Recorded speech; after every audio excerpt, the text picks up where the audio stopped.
السلام علیکم دوستو، کیسے ہیں آپ؟ امید ہوگا آپ سب ٹھیک ہے۔ آج کا ہمارا ٹاپک درود شریف کا ہے۔ درود شریف جتنا زیادہ پڑھا جائے اتنا زیادہ فیض ملتا ہے۔ روحانیت کے متلاشی انسان کے لیے درود شریف ایک سیڑھی کی مانند ہے جو جتنا زیادہ پڑھے گا اس کی منزل اللہ تعالیٰ اور حضرت محمد صلی اللہ علیہ وآلہ وسلم کی بارگاہ میں ہے۔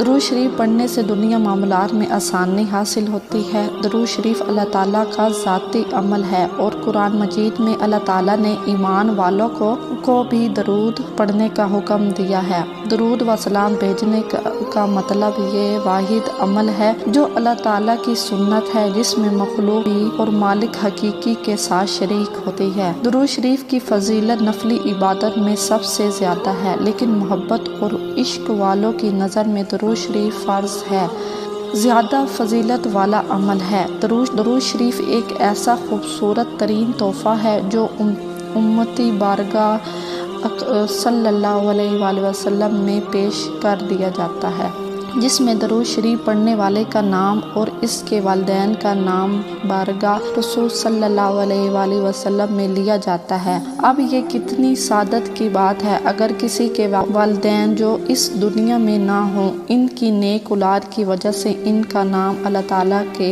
حبیب صلی اللہ علیہ وآلہ وسلم کی بارگاہ میں لیا جائے، وہ یقیناً جنتی ہو جائیں گے۔ آج آپ ہی کوئی سا درود پڑھ کے حضرت محمد صلی اللہ علیہ وآلہ وسلم کو بھیج دیں، صلی اللہ علیہ وآلہ وسلم۔